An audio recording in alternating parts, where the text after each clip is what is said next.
Den her video skal handle om tanker om fremtiden. Og jeg kan lige så godt afsløre med det samme, at det er ikke positive tanker om fremtiden, vi kommer til at snakke om. Det er mere bekymringstanker. Så ved du det. Jeg er en af den slags mennesker, der tænker meget over fremtiden. Dagen i morgen, i overmorgen og om et år og sådan nogle ting. Og jeg kan se, at det tit er bekymringstanker, jeg får.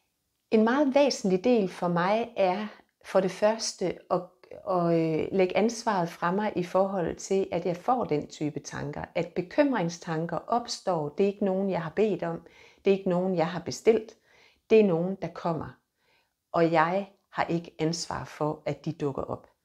Og det synes jeg er rigtig rart at vide, at jeg skal ikke ærgre mig over det.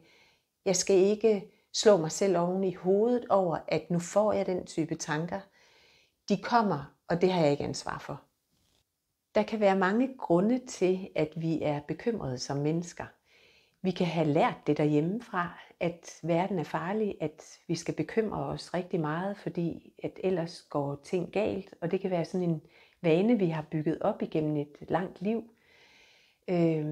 Vi kan også være bekymrede, fordi vi er blevet sat i en livssituation, som har vendt vores liv fuldstændig på hovedet, og som gør, at vi er i det mest alvorlige kapitel nogensinde. Så der kan være mange grunde til, at vi som mennesker bekymrer os. Uanset om vores bekymringstanker de er i øst og vest og egentlig ikke har hold i noget som helst i virkeligheden, eller om vores bekymringer handler om noget virkelig helt jordnært og svært, som er i vores liv, så er vi dårligt stillet, når vi bekymrer os. Vi kan mærke det. Vi kan mærke, hvordan følelserne de vælter rundt, og vi kan mærke, hvor dårligt vi får det. Jeg har et spørgsmål, jeg stiller mig selv, eller jeg har faktisk to. Der er et spørgsmål, jeg stiller mig selv, når jeg har det sådan, og virkelig kan mærke, at det hele kører rundt heroppe. Det ene spørgsmål, jeg plejer at stille mig selv, det er det her noget, du kan gøre noget ved lige nu og her? Og hvis svaret er nej, det her problem, som kan være fuldstændig rigtigt og ægte og virkeligt, det er ikke et, jeg kan løse lige nu, og jeg kan ikke tænke mig ud af det. Så prøver jeg at vende tilbage til det, jeg har i gang. Altså søvn eller madlavning eller hvad nu end det er. Lige refokusere på det, jeg er i gang med.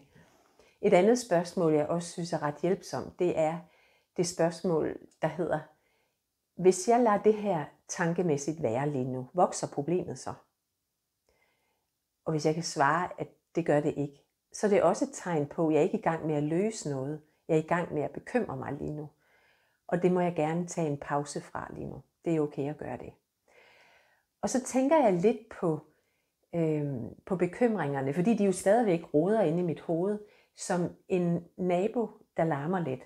Jeg kan godt lave mad, selvom at der er lidt høj musik inde ved siden af, eller jeg kan godt vende mig om og lade larmen være, og så prøve at lukke øjnene og sove.